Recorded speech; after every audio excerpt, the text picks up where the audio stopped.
हरे राम राम राम राम हरे हरे, हरे कृष्ण कृष्ण कृष्ण हरे हरे। सद्गुरुनाथ महाराज की जय। अभाग्यासी करी भाग्यवंत, ऐसे श्री गुरु काका श्रीमंत। जीवत्वाची खंत, स्वरूपी विराले श्रीराम। जीवना देण्या अर्थ, सद्गुरु काका समर्थ। जीवत्वाचा अंत, आत्मारामी केला श्रीराम। शुकासारिखे पूर्ण वैराग्य जाचे, वसिष्ठा परी ज्ञान योगेश्वराचे। कवी वाल्मिका सारिखा मान्य ऐसा, नमस्कार माझा सद्गुरु रामदासा। श्रीराम समर्थ श्रीराम।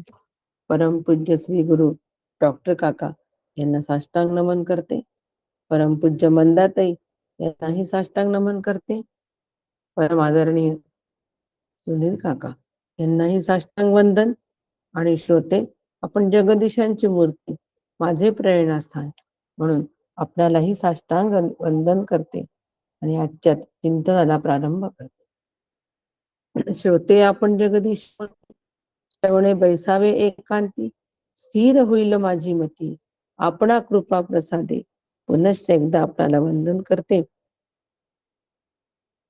चिंतनाला प्रारंभ करते। चिंतनाचा विषय दासबोध। दासबोधाच्या अंतर्गत समास 17वा, दशक 17वा आणि समास 4था सुरू आहे। अनुमान निरसन।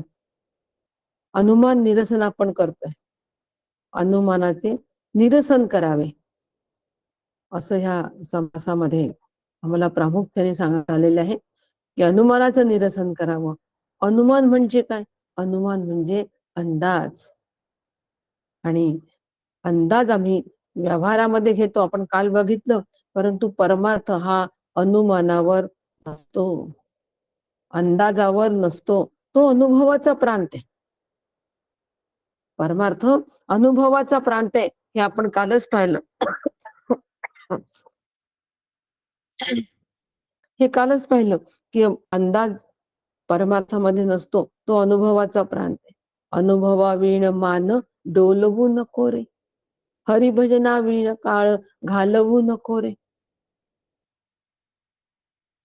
अशा पद्धतीने संतांनी म्हटलेलं आहे की अनुभवावीण मान डोलवू नको रे। आपण कितीतरी माना डोलवतो, समजल्यासारखं वर्तन करतो, माना डोलवतो की आम्हाला सगळं समजलं, आम्हाला सगळं समजलं, आपण बोलतो ते एकदम बरोबर, उगीच माना डोलवतो। अनुभव नावाची गोष्ट तिथे नसते। तो दांभिकता आहे, ती दांभिकता आहे, तो दंभ आहे। आणि म्हणून अनुभवाचं मुख्य लक्षण काय आहे? अनुभवाविण मान डोलवू नको, तर मग अनुभवाचं लक्षण काय आहे? आणि तेथीची खूण, कोणती खूण आहे? विषयाविण स्वानंद पूर्ण, विषयाविण स्वानंद असतो। अनुभवाची मुख्य खूण कोणती आहे? मुख्य लक्षण कोणतं आहे? तर विषयाविण आनंद पूर्ण, विषय निरपेक्ष सुख, विषय निरपेक्ष आनंद तिथे पूर्ण असतो। आणि हे अनुभवाचं मुख्य लक्षण आहे। सत्य जाण सात्वत, नाथ महाराजांनी सांगितले अनुभवाचं लक्षण की विषय निरपेक्ष आनंद जिथे आहे तो अनुभव आहे, ती अनुभव रूपत आहे। आणि ती असेल तरच आम्ही मान डोलवावी, नाहीतर नुसते ती मान आमची कशी असते? अंदाजाची असते, अनुमानाची असते। म्हणून सुरुवातीला अनुमान लावणं ठीक आहे, कालच सांगितलं अनुमानाचं रूपांतर कुतूहलात कुतूहलाचं रूपांतर जिज्ञासेत, आणि जिज्ञासेचं रूपांतर ओढ, आणि मग निधिध्यासन, मग ऐक्य. अशी ही चढती भाषणी हो. असं आम्हाला चढत चढत चढत जायचंय. आणि म्हणून आम्ही मात्र अनुमानावरच समाधान मानतो. अंदाजावरच आमचं समाधान चालतं सगळं परमार्थाचं. मला वाटतं काल सगळं झालंय. आणि म्हणून अनुमानाचं निरसन आम्हाला करायचं आहे. आणि म्हणून अनुमान फक्त कल्पनेचं असतं. स्वरूप अनुमानाच्या पलीकडे आहे. 6 प्रमाण आहे, त्यामध्ये अनुमान हे प्रमाण आहे की नाही? 6 प्रमाणामध्ये अनुमान हे प्रमाण आहे. आणि म्हणून अनुमानाच्या पलीकडे स्वरूप आहे. अनुमानाने ते जाणता येत नाही. आणि म्हणून जाणत्यानीच तो निश्चय करायचा असतो. ब्रह्मासंबंधी अनुमान करता येत नाही. आणि असं जर आम्ही लक्षात घेतलं, अभ्यासातला फार मोठा टप्पा आहे. कशासाठी अनुमान निरूसन समर्थाने दिलं? आमच्या अभ्यासातला फार मोठा टप्पा. आम्ही अनुमानामध्ये आहो का हे लक्षात घ्यायचं. इथेच थांबलोय का हे पण लक्षात घ्यायचं. आणि असं ज्या वेळेला आम्ही लक्षात घेऊ, शास्त्रशुद्ध पांडित्य ज्ञान, आम्हाला शास्त्रशुद्ध पांडित्य ज्ञान सगळं असतं. प्रपंचाचे मिथ्या निरूपण, आम्ही प्रपंचाचं मिथ्या निरूपण पण करतो. शास्त्रशुद्ध पांडित्य ज्ञान प्रपंचाचे मिथ्या निरूपण, ते अनुमानिक पुस्तक ज्ञान, सत्यपण त्या नाही. म्हणजे शास्त्रशुद्ध पांडित्य असून सुद्धा प्रपंचाचं मिथ्या निरूपण करून सुद्धा आम्ही अनुभव रूपतेला असू असं काही नाही. ते पुस्तक ज्ञान अनुमानिक पुस्तक ज्ञान सुद्धा असतो. अनुमानाने सगळं काढलेलं असतो. त्याला सत्यता असतेच असं नाही. आणि म्हणून ऐका अनुभव नसता देखो, जर असा अनुभव आम्हाला नसेल, स्वरूपाचा अनुभव जर नसेल, आणि नुसतं केवळ ज्ञान ते शाब्दिक ज्ञान असेल आणि स्वरूपाचा अनुभव नसेल, ते अनुमान आहे. हे निश्चितपणे जाणं. निजभक्ता, भगवंत म्हणतात त्या उद्धवाला, हे निजभक्ता, हे तू निश्चितपणे जाण की तिथे जे ज्ञान फक्त शाब्दिक असतो, तिथे अनुभव नसतो. ते फक्त अनुमान त्या ठिकाणी असतं. अनुमानाच्या खुणा पण सांगितले की नाही आपल्याला संतांनी. म्हणजे अभ्यासातला हा महत्वाचा टप्पा आहे. नुसत्या अनुमानावर राहायचं का? अजिबात नाही. अनुभवपर्यंत आम्ही जायचं. मग कसं आहे होय अनुमान? अनुभवाच्या पुढे अनुमान कसं आहे? जैसे सिंहापुढे आले श्वान. म्हणजे सिंहाच्या समोर कुत्रा जसा आहे, काही सिंहासमोर कुत्रा जर आपण ठेवला तर कुत्र्याचा टिकावा लागतो का? अजिबात लागत नाही. तसं अनुभवाच्या समोर अनुमान हे आहे. त्या अनुमानाचा टिकाव अनुभवासमोर लागत नाही. लक्षातच येतो. अनुभव आहे की अनुमानाने बोलतोय हे ताबडतोब लक्षात येतो. तो दंभ लगेच लक्षात येतो. जाणत्याच्या लगेच लक्षात येतो. सगळं आपण श्री गुरूंकडे जातो.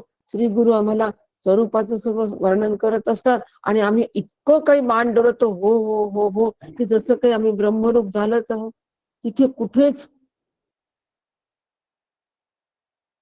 त्या ह्याच्यात अनुभवाचा गंध नसतो, पण मान मात्र अगदी अनुभवासारखी डोलवलेली असते, कोयल्यासारखं केलेलं असतो की नाही. आणि त्या याच्यामध्ये त्या अनुमानामध्ये आम्ही राहिल्यामुळे श्री गुरु आमचं नेमकं काय आम्हाला सांगतात आहे, कोणते बारकावे सांगतात आहे, याकडे आम्ही आमचं सगळं दुर्लक्ष असतं, कारण आम्ही त्या दंभ दाखवण्यामध्ये दंग असतो. हा प्रत्येकाचा अनुभव आहे. म्हणून श्री गुरूंच्या समोर कोणताही दंभ असू नये. अगदी माहीत असलं तरी सुद्धा श्री गुरूंच्या मुखातून ते परत येत आहे ना, तर माझ्यासाठी ते परत तत्कथनम तत्श्रवण आहे. तेच ऐका, तेच वाचा, तसं तेच ऐका. श्री गुरूंकडून तेच तेच किती वेळा ऐकलं तरी ते नवीनच आहे. त्यातून एक नवीन नवीन अँगलच निघत जातो. आम्हाला माहित आहे, आम्हाला सगळं कळतं आहे. अशा पद्धतीने त्या ठिकाणी आविर्भाव नसावा. अनुमानाच्या आविर्भावात आम्ही श्री गुरूंच्या समोर तरी नसावं. तिथे श्री गुरूंचा प्रत्येक शब्द हा महावाक्यच आहे. त्याच महावाक्याच्या उत्सुकतेपोटी, उत्कंठेपोटी, ओढीपोटी, जिज्ञासेपोटी आम्ही श्री गुरूंच्या मुखातून आलेले जे शब्द आहे, अमृताचे जे बोल आहेत, ते अमृताचे बोल टिपून घ्यायला आम्ही तयार आहोत. चातकासारखं टिपून घ्यायला हवं. अमृताचे बोल टिपून घ्यायला, अमृतवाणी टिपून घ्यायला आम्ही तयार, तत्पर असावं. त्या ठिकाणी आम्ही अनुमानात नसावं. आणि बहुतेक आम्ही अनुमानातच असतो की हे तर आम्हाला सगळं माहितीये, हे तर आम्हाला येतच, असे अनुमानातच आम्ही असतो, या दांभिकतेत आम्ही असतो. आणि म्हणून श्री गुरूंचे जे शब्द आहे ते आमच्या हृदयापर्यंत पोहोचतच नाही, बरोबर निघून जातात. आशीर्वचन श्री गुरूंनी दिलं, काकांनी दिलं हो आशीर्वचन. मग इतके वर्ष आपण ऐकलंच नव्हतं का ते आशीर्वचन? तो विचार ऐकलाच नव्हता का?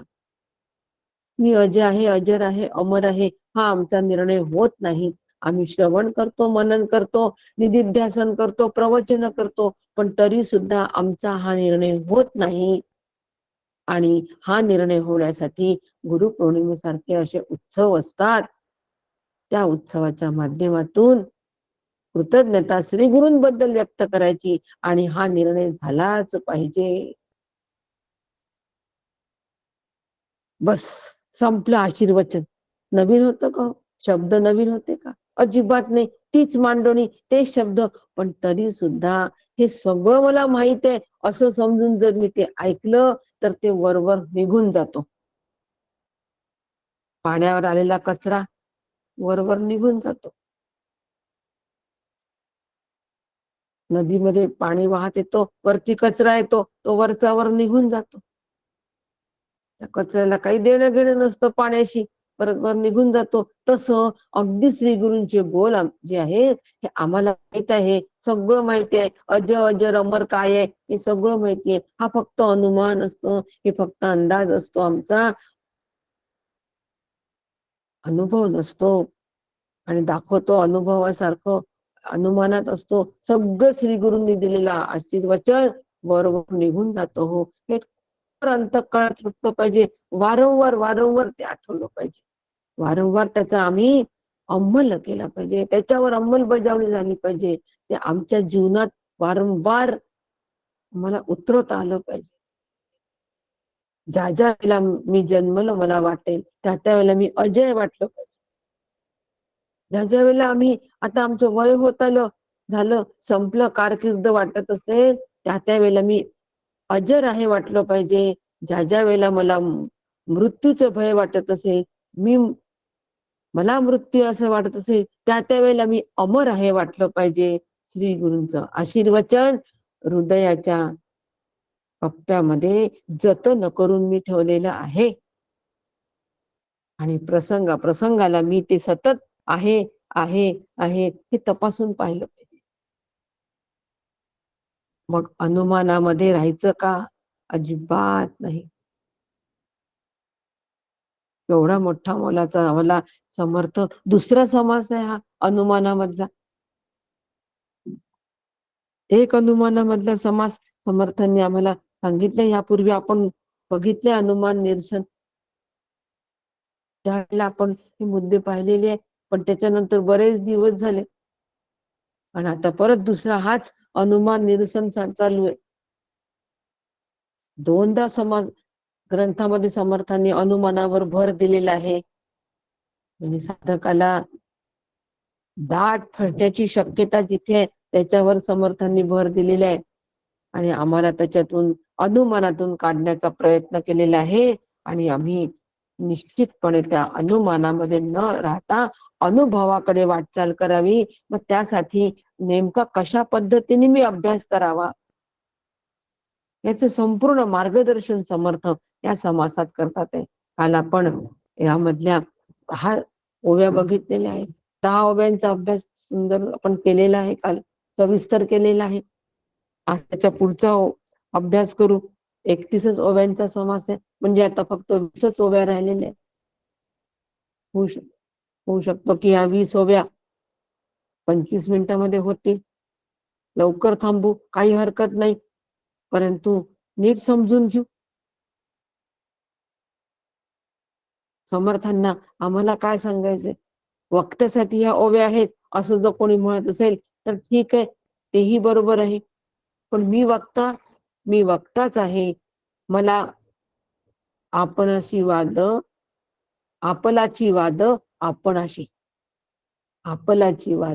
आपणाशी कोण म्हणतात नाही, तुकाराम महाराज. म्हणजे माझाच वाद मला माझ्याशीच करायचा आहे, म्हणजे मला माझ्याशीच संवाद करायचा आहे.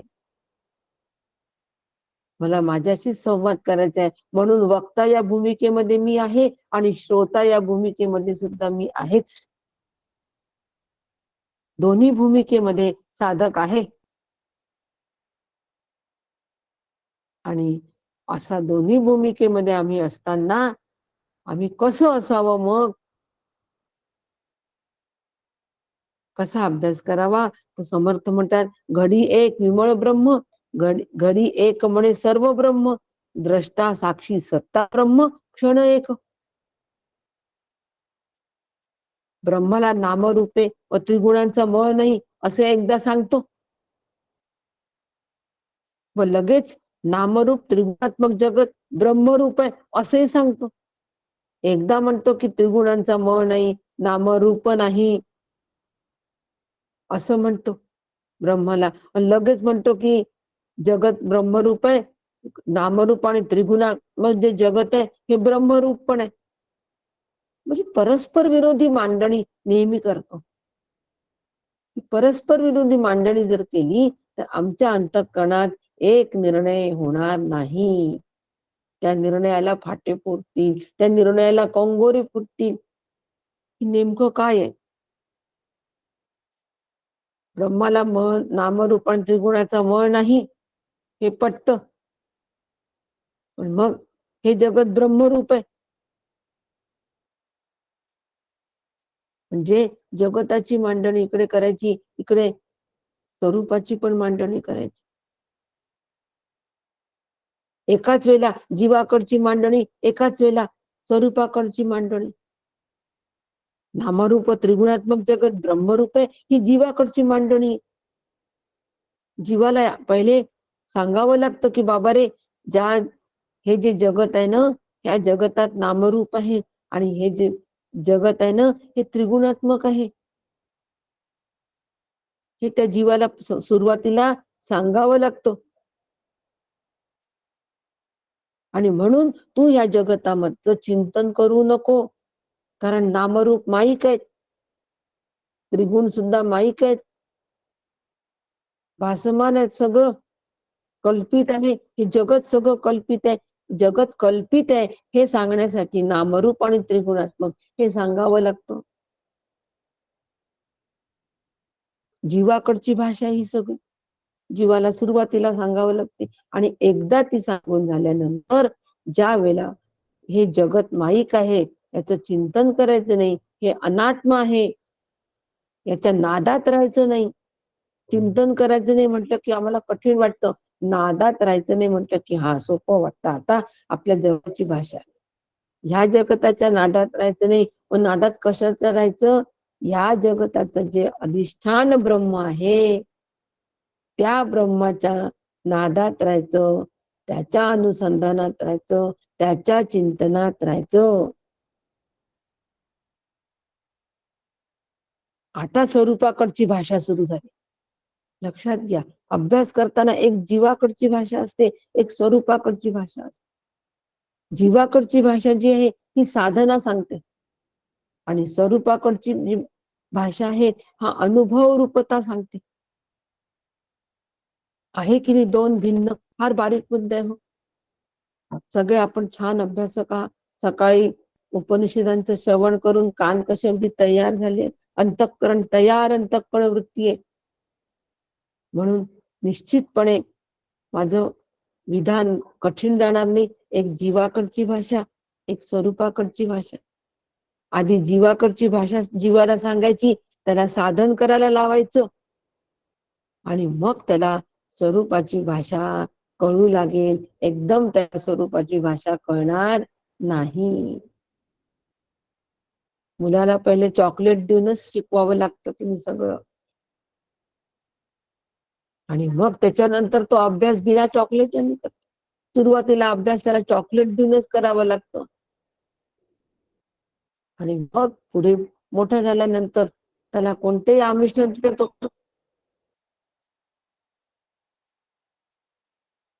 मग अशा पद्धतीचा जर आमचा अभ्यास असेल तरच आम्ही निश्चयामध्ये जाऊ, अनुभवात जाऊ, नाही तर अनुमानामध्ये राहू.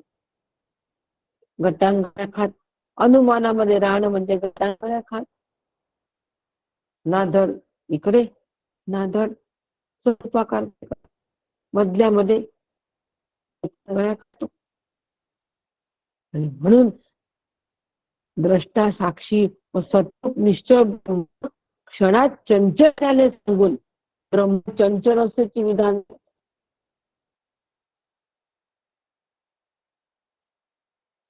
द्रष्टा साक्षी सर्व चंचल आहे, ब्रह्म चंचल आहे असंही विधान करतो. असं उलट सुलट विधान करतो. सिद्धांताला स्पष्टता असावी, सिद्धांत एकदम स्पष्ट असावा. म्हणून सिद्धांताच्या ज्या संकल्पना आहेत या एकदम आमच्या बुद्धीत स्वच्छ असावं, स्पष्ट स्वच्छ असाव्या. म्हणून परमार्थ विज्ञान काकांचं आहे. अभ्यास करायचा, एकदा नाही दोनदा नाही, सारखा अभ्यास करत राहायचा जोपर्यंत या कन्सेप्ट एकदम क्लिअर होत नाही तोपर्यंत. आत्ता मला समजलं तुम्ही काय म्हणताय. वडील चारदा सांगतात एक गोष्ट, पण नसतं मुलाचं लक्ष, त्याला कळतच नाही, तो आपल्याच याच्यात असतो. आणि मग एक वेळ अशी येते की त्याला पटकन क्लिक होतं, आत्ता कळलं बाबा मला तुम्हाला काय म्हणायचंय. आता बघा मी असाच अभ्यास करतो की नाही. म्हणून श्री गुरु तेच सांगत असतात, सारखं सारखं तेच सांगतात. अजय अजर अमरच सांगतात. हो, कितीदा तरी ऐकलं असेल आम्ही हे. आपण सगळ्यांनी हा शब्द कितीदा ऐकला असेल, मोजून काढला तर मोजता येणार नाही इतकेदा. पण प्रत्येक वेळेला तो एक नवीनच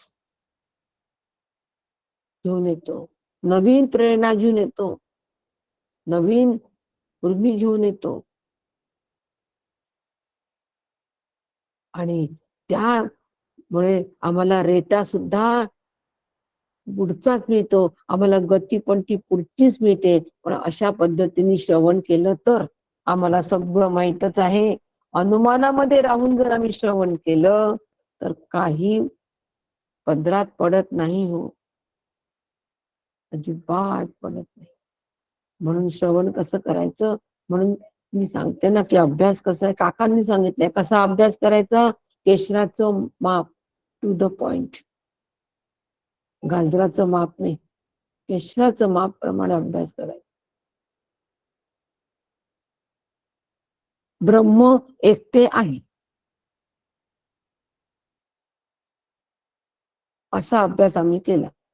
एकटे आहे आणि म्हणायचं ब्रह्म हे एकटे आहे, एकमेव आहे. आता एकमेव आणि एकटं यात किती फरक आहे की नाही. एकटा हा शब्द दुसऱ्याच्या सापेक्ष. आज घरात कोणीच नाही, मी एकटा आहे.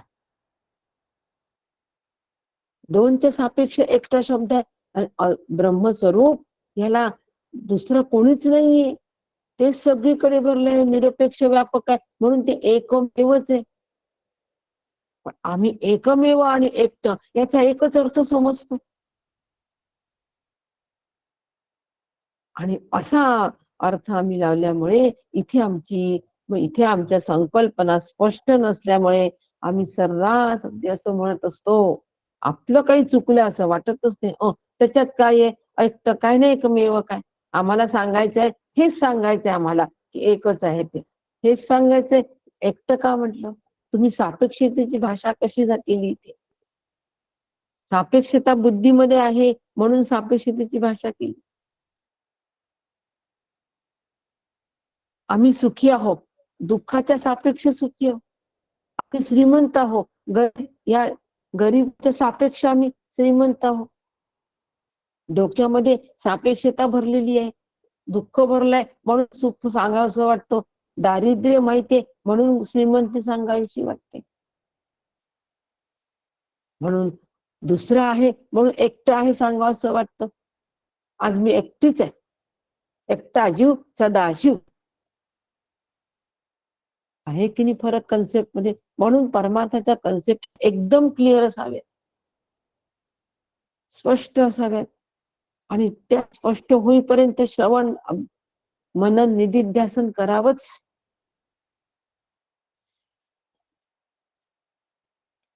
असं अशाश्वत आणि शाश्वत दोन्ही चैतन्य रूपच आम्ही आपण सांगतो.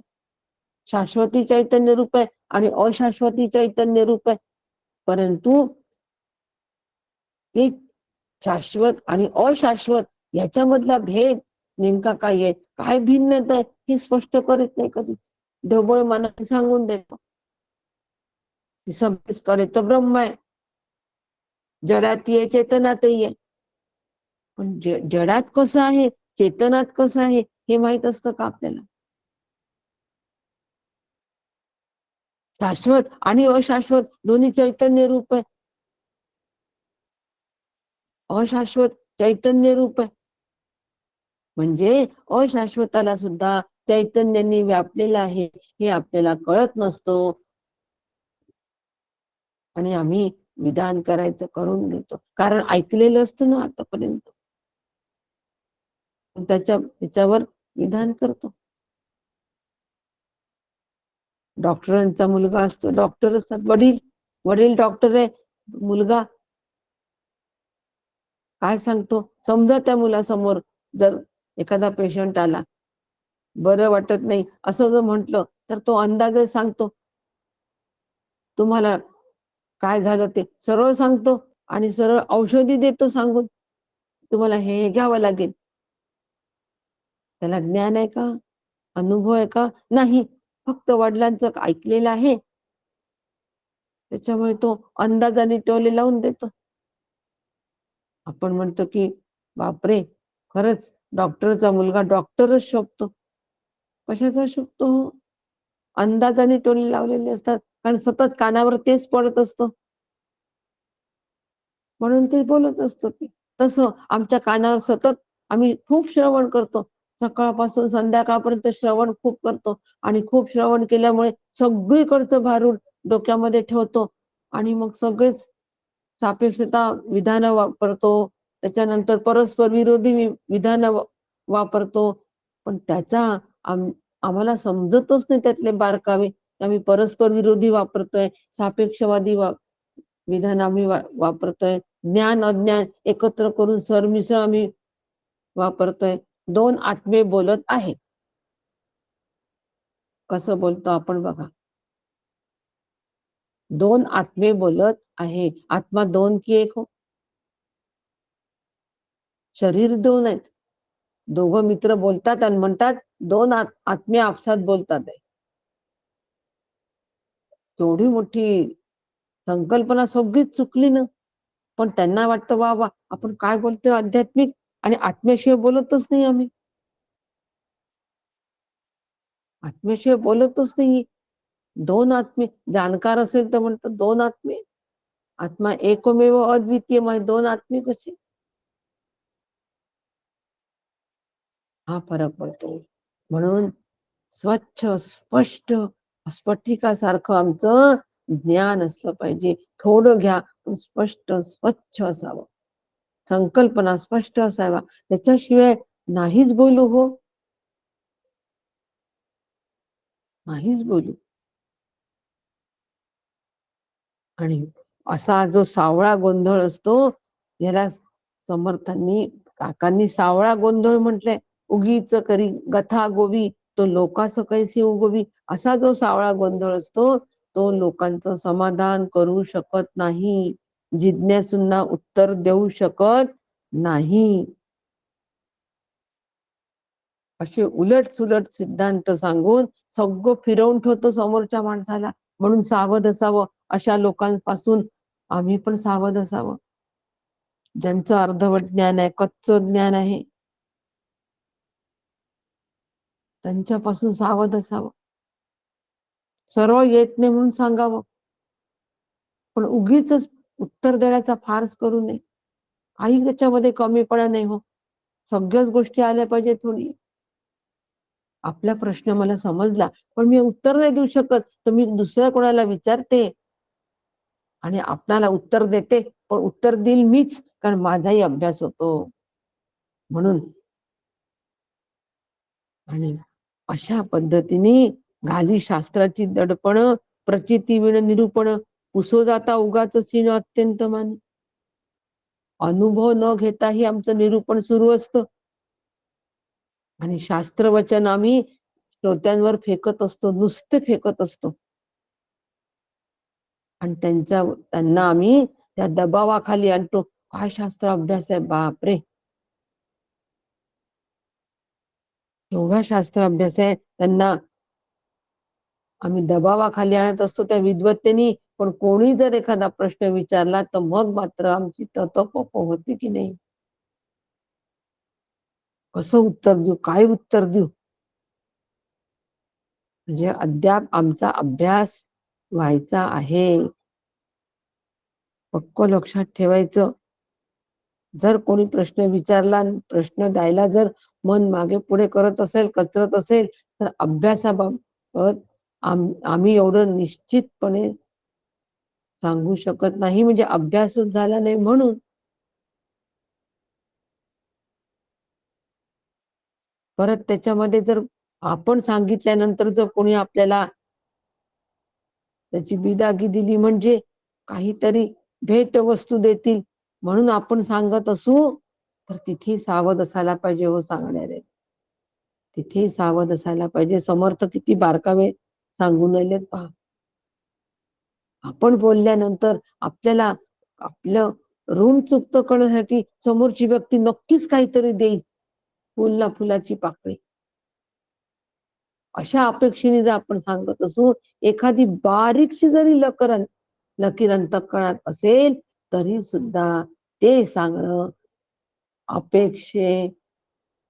अपेक्षा ठेवून सांगणं आहे. तिथे निस्पृहता नाही, तिथे कामनाच आहे.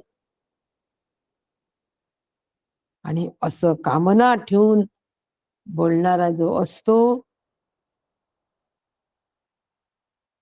त्याचं सांगणं सुद्धा तेवढं अंतःकरणात रुजत नाही. कारण तो सापेक्षतेने बोलत असतो. मी तुम्हाला इतकं सांगितलं, एवढा उपकार केला. कोण सांगतो माझ्यासारखं तुम्हाला सोपं? बोलण्याची भाषा छान वेगळी असते. कॅप्सूलची गोळी वरतून आकर्षक. तुम्हाला आमच्यासारखं सांगणारं कोणी मिळणार नाही. मी आधीच सांगून ठेवतो. इतकं सोपं सांगणारं मिळणार नाही. इतकं तत्वज्ञान सरळतेने मांडणारा तुम्हाला दुसरा मिळणार नाही माझ्याशिवाय. नक्की त्या ठिकाणी काहीतरी खरंच तुमच्यासारखे मोठे तुम्हीच. आम्ही तुमचं ऋण कसं फेडू, तर घ्या, भेट वस्तू द्या. त्याच्यासाठी आम्ही बोललो हे सगळं. त्याच्यासाठी बोललो. इथे ती निस्पृहता आम्हाला जपायला पाहिजे. आणि डॉक्टर काकांनी ही निस्पृहता स्वतः जपली आहे. आणि आपल्या प्रत्येक शिष्याकडून ती जपवून घेतात, न बोलता न सांगता कृतीमधून ते प्रत्येक शिष्याकडून तेच करून घेतात. तेवढीच निस्पृहता ते सांभाळून घेतात. ती निस्पृहता प्रत्येकामध्ये रुजली आहे. काकांच्या सहवासात राहणाऱ्याच्या प्रत्येकाच्या अंतःकरणात ती निस्पृहता रुजली आहे. आणि म्हणून प्रत्येकाचं सांगणं जे आहे ते तितक्याच तळमळीने, तितक्याच कळवळ्याने, कारण ऐशी कळवळ्याची जाती तो स्रोत तिकडून आलेला आहे. कळवळ्याचा स्रोत कुठून आलाय? तिकडून काकांकडून आलेला आहे आणि तो अखंड वाहतो आहे. प्रत्येकाच्या हृदयात तो स्रोत आहे हो जिव्हाळ्याचा. म्हणून कोणालाही प्रश्न विचारला तितक्याच आपुलकीने ते प्रश्नाचं उत्तर देतात. कोणालाही विचारा प्रश्न.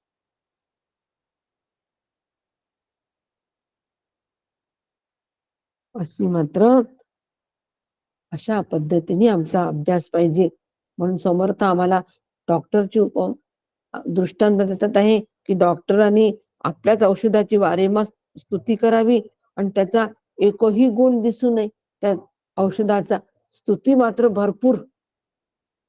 हे एक लक्षात ठेवावं साधकांनी की वारेमाप स्तुती नाही करू कधी कोणाची. नक्कीच लक्षात ठेवावं. समोरच्याला प्रेरणा मिळतील, समोरच्यांना प्रेरणा मिळून ते अभ्यासाला लागतील इतपत त्याची तारीफ करावी. वारेमाप स्तुती करावी, करू नये. प्रशंसा स्तुती मंडळ नसावं कधी. त्यांनी आमची करावी, आम्ही त्याची करावी, यांनी काहीही साधत नाही. सगळे अंदाजच. तुम्ही फार अभ्यासू आहो, छान प्रवचन करता, तुम्ही अधिकारी आहात, अशी तारीफ करायची आणि त्या तारफेमध्ये आपण धुरळून जायचं, मी अधिकारी आहे, मी अधिकारी आहे. आता मला कशाचीच गरज नाही. लावले अनुमान, शास्त्राच्या कसोटीवर घासून पाहिलं का मी खरंच अधिकारी आहे का? हे घासून पाहिलं का? नाही. शास्त्राच्या कसोट्या लावायच्याच नाही. फक्त अनुमानावर वाटचाल करायची. अनुमानावर वाटचाल करणं म्हणजे कसं आहे? बुडत्याला काडीचा आधार म्हणतात ना, तो बुडतो आहे पण त्याला इतकुशी काडी सापडली, त्याला वाटतं हीच काडी मला वाचवणार आहे, मग त्यालाच पकडून घेतली. तसं आहे. अरे तू बुडतोय पण अनुमानाच्या भरोशावर चाललाय. ते अनुमान म्हणजे कसं आहे? अनुमानाबद्दल सांगताना समर्थ सांगतात, जितुके अनुमानाचे बोलणे असतं ना, समर्थ म्हणतात म्हणून हा सगळा अवघाच अनुमान आहे. अवघाच अनुमान, अवघेच कल्पनेचे रान. सगळे कल्पनेचं रान आहे. सगळं कल्पनेचं रान आहे. म्हणून या रानामध्ये कधी जाऊ नये, शिरू नये. आड रान म्हणतात त्याला. आड रान. राजरस्ता नाही, राजमार्ग नाही, लक्षात ठेवायचं. आणि म्हणून त्या ठिकाणी जिथे अनुमान आहे तिथे सगळा अंधार असतो. तेथे अवघा अंधकार, जेथे नाही सारासार तिथे सगळा अंधकार आहे. नाना परीक्षेचा विचार राहिला तिथे. आणि म्हणून सार असार विचार शास्त्र तर्क या सगळ्यांना धरून जिथे अनुभव सांगितल्या जात नाही. अनुभवाला कशाचा आधार पाहिजे? सार असारांचा आधार पाहिजे, शास्त्राचा आधार पाहिजे, विचारांचा आधार पाहिजे, तर्काचा आधार पाहिजे, अनुभवाचा. या सगळ्या सकट अनुभव आम्हाला अनुभव रूपता जर आम्ही अनुभवत असू आणि मग तिचं कथन करत असू तर ठीक आहे. तत्पूर्वी बोलू नये, म्हणजे उपदेश करू नये. कोणाला उपदेशाच्या भूमिकेमध्ये नसावं. आम्ही सांगतोय तुम्हाला ऐका जरा आमचं. अहो 4 गोष्टी चांगल्याच सांगतोय मी. तुमच्या भल्याच्याच सांगतोय. माझ्यासारखा कोणी मिळणार नाही तुम्हाला सांगायला. मी आत्ताच सांगून ठेवतो. हे सगळं जे आहे ना, हे सगळं बोलणं अनुभवाविणं मान डोलवणं आहे. सगळं मान डोलवणं आहे. अनुभव नाही, पण मान डोलवणं सुरू आहे. आणि असं आपण खूपदा करतो. म्हणून तो कळवळा तिकडून आलेला जो आहे, तो निरपेक्ष असतो. लक्षात घ्यायचं. आणि म्हणून या ठिकाणी एक फार मोठा धोका समर्थांनी सांगितलेला आहे, की तो म्हणजे सर्व ब्रह्मवाद. आम्हाला सर्व ब्रह्मवाद आम्हाला पटतो. हो, फार लवकर पटतो.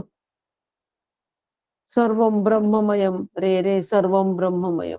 सुरुवातीलाच पटतो. अभ्यासाला लागत नाही तर लगेच सर्व ब्रह्मवाद आम्ही अगदी अंमलात आणल्यासारखं करतो. सगळीचकडे तर ब्रह्म आहे.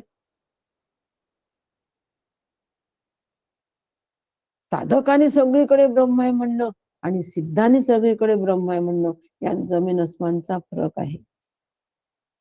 एकीकडे फक्त अनुमान आहे, एकीकडे अनुभव आहे. जीवनमुक्ताचा अनुभव असतो, पण जीवनमुक्ताने काय केलं असतं, की साधना काळी हे सगळं दृश्य माईक आहे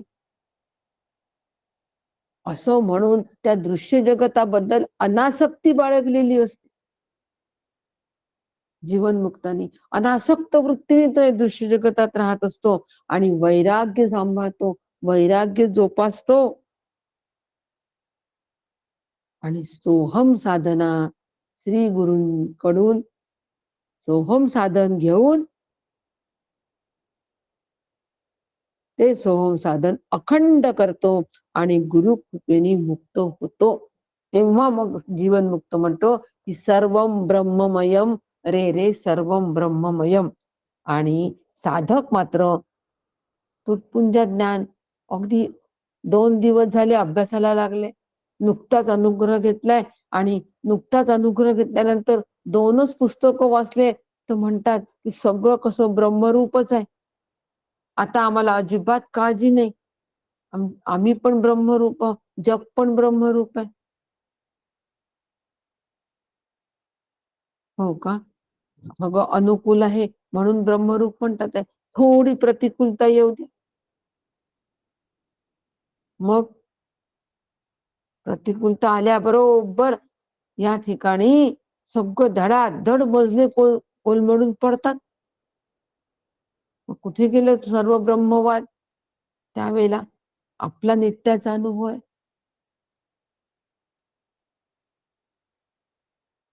आणि म्हणून सर्वम खल्विदम ब्रह्म हा मुक्त अवस्थेमधील अनुभव आहे. पण मुक्त न होताच जर आम्ही म्हटलं असं तर फार मोठे घोटाळे होतात. त्याला ब्रह्म घोटाळा असं म्हणतात. समर्थांच्या काळची गोष्ट आहे.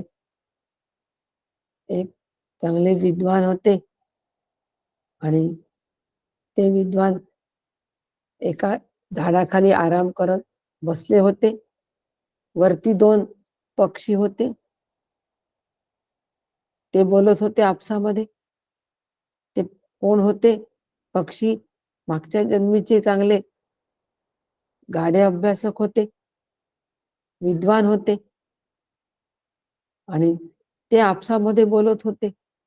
ते म्हणत होते की आपण दोघं जे आहोत, आपल्या दोघांना अजून एक जण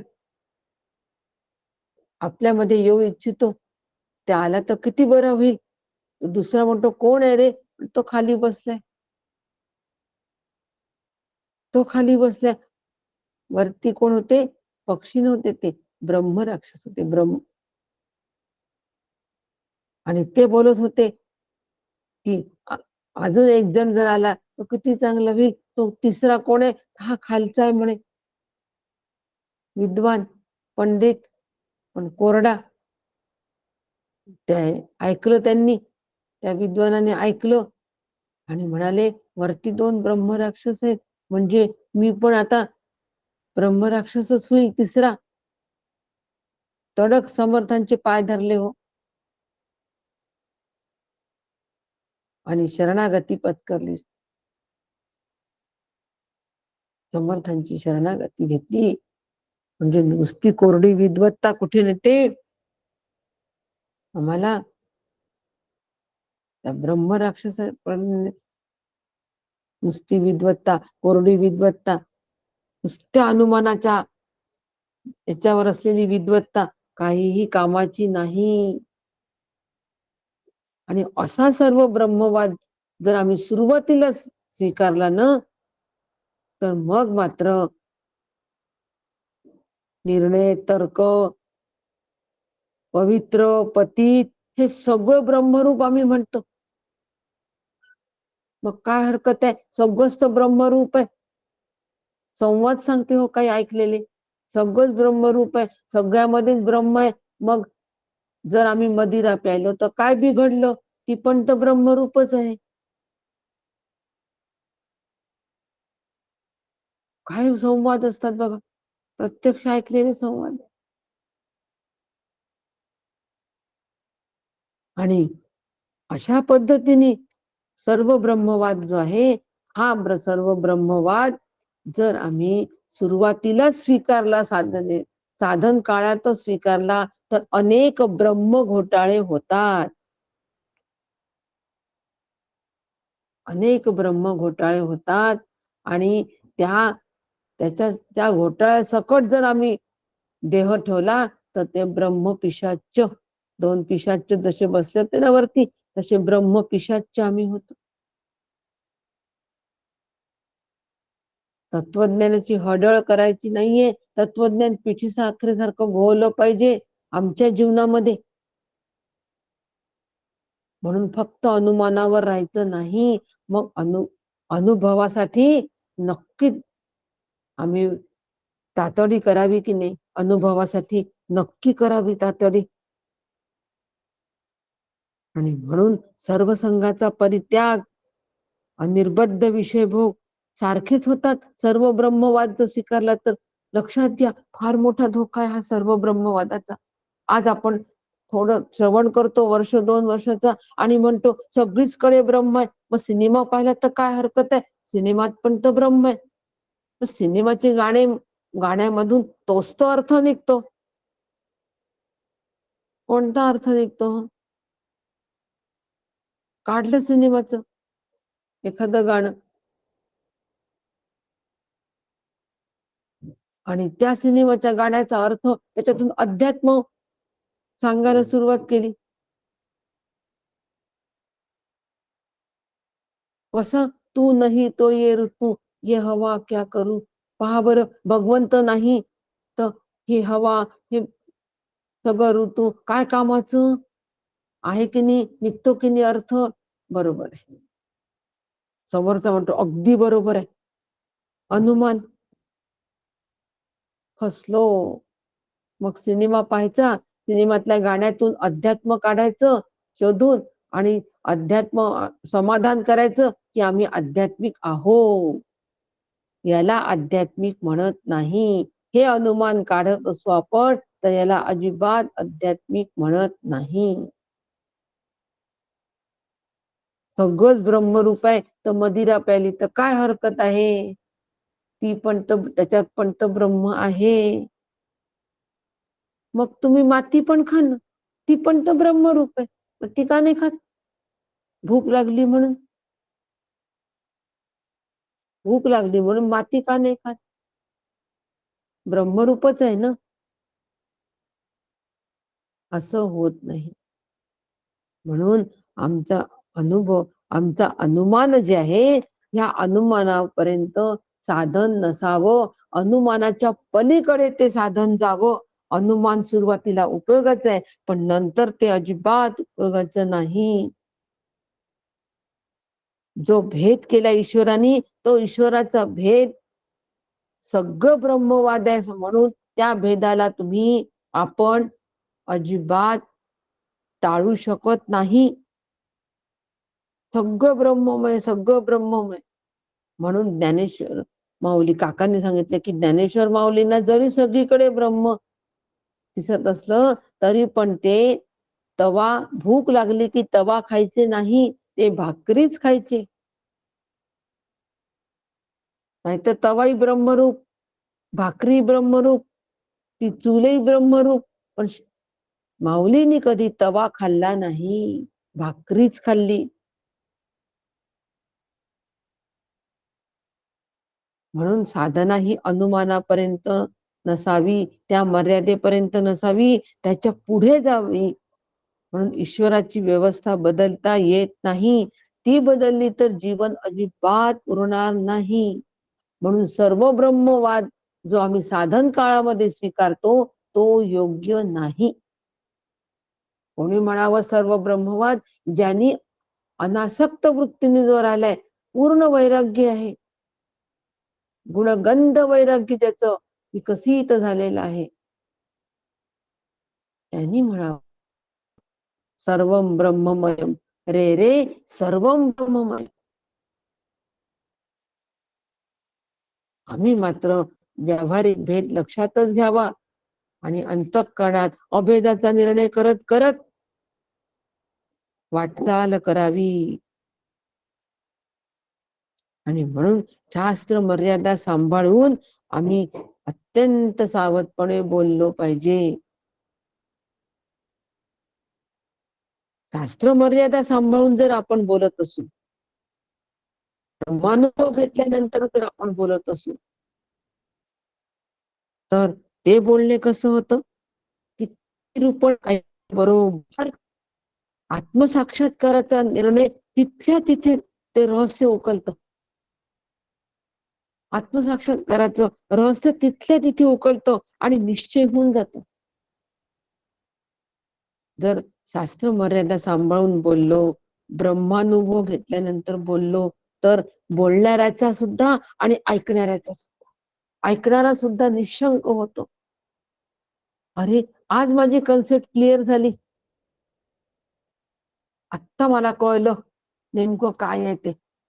हा अनुभव श्रोत्यांचा असतो. पहा, काका बोलतात त्यावेळेला आपल्या अनेक कन्सेप्ट क्लिअर होत असतात. मी अजय, अजर आहे, अमर आहे, या गुरुपौर्णिमेच्या वेळेला केलेलं आशीर्वचन काकांनी, कन्सेप्ट एकदम परत क्लिअर होऊन गेली. अजय, अजर, अमर हा निर्णय व्हायलाच पाहिजे. त्याच्यासाठी श्रवण, श्रवण करताना या निर्णयासाठी श्रवण करायचं. बोलताना हा निर्णय झाला पाहिजे म्हणून बोलणं. अरे बोलणं तितके व्यर्थ जाते. बोलता बोलता अनुभव समर्थ म्हणतात, अनुभवासाठी बोलायचं. ते शास्त्र मर्यादा सांभाळून बोलायचं, ते अभ्यासपूर्ण बोलायचं.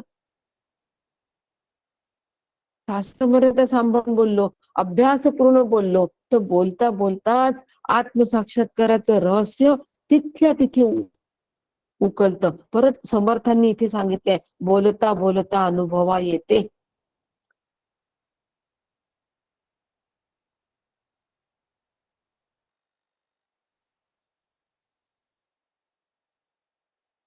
एकदम क्लिअर होते. आणि अशी कन्सेप्ट एकदा क्लिअर झाली की त्या ठिकाणी अनुभव असतो. आणि म्हणून समर्थ म्हणतात, वेडे वाकडे जाणावे, आंधळे पावली ओळखावे, बाष्कळ बोलणे सांडावे, ममक जैसे. अनुमानाचं बोलणं जे आहे, हे अनुमानाचं बोलणं आम्ही कसं वमनासारखं टाकून दिलं पाहिजे. वमनासारखं ते आम्हाला टाकता आलं पाहिजे. अनुभवाचं बोलणं अनुमानाचं, आणि अनुभव तेवढा आम्हाला गाठी समजात ठेवता आला पाहिजे. म्हणून अनुमानामध्ये आम्ही फार काळ घालवू नये. अनुमान गाठी धरून आम्ही कुतूहल, जिज्ञासा, ओढ, निधिध्यासन, ध्यास आणि अनुभव अशी वाटचाल अनुभवाला हाती धरून करा, अनुमानाला हाती धरून अशी वाटचाल होत असेल तर त्या अनुमानाचं हळूहळू निरसन होईल, अनुभवामध्ये रूपांतर होईल. त्यावेळेला अनुमान निरसन त्या ठिकाणी होईल. अनुभवाला प्राप्त झाल्याबरोबर अनुमानाचं निरसन, मग अंदाज करावा लागत नाही. पण त्यासाठी अभ्यास अशा पद्धतीचा करावा. केवढं सखोल समर्थांनी सांगितले हो या ठिकाणी. केवढी काळजी घ्यावी लागेल, बोलण्यातून काळजी घ्यावी लागेल, विचार सुद्धा काळजीपूर्वक करावा लागेल. म्हणून गाजराचं माप नाही, केशराचं माप. To the point.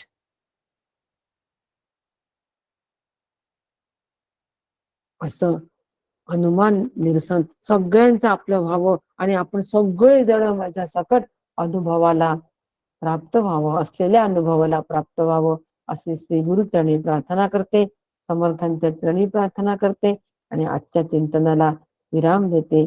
इति श्री दासबोधे गुरु शिष्य संवादे अनुमान निरसन नाम समास चौथा. गुरु शिष्य संवादात्मक श्री दासबोध या ग्रंथातील अनुमान निरसन नावाचा चौथा समास समाप्त. जय जय रघुवीर समर्थ. समर्थ. रामकृष्ण रामकृष्ण. रामकृष्ण हरी. नंदताई रामकृष्ण. जय जय रघुवीर समर्थ. रामकृष्ण हरी. समर्थ. रामकृष्ण हरी. अनुषाताई रामकृष्ण. रामकृष्ण. मीनाताई रामकृष्ण. रामकृष्ण. क्षीरसागर काका नमस्कार करते. हो नमस्कार. रामकृष्ण हरी. काका नमस्कार करते. रामकृष्ण. मीना रामकृष्ण हरी. मीना रामकृष्ण. जय श्री रामकृष्ण हरी. रामकृष्ण. रामकृष्ण हरी का. रामकृष्ण हरी. भारती. अंजली रामकृष्ण हरी. शैला काकू रेकॉर्डिंग सुरू आहे. शैला काकू व्हिडिओ रेकॉर्डिंग सुरू आहे. रेकॉर्डिंग बंद करा. रामकृष्ण हरी. रामकृष्ण हरी. रेकॉर्डिंग बंद करा. रामकृष्ण हरी. सुरेखाताई तुम्ही बघा रामकृष्ण हरी.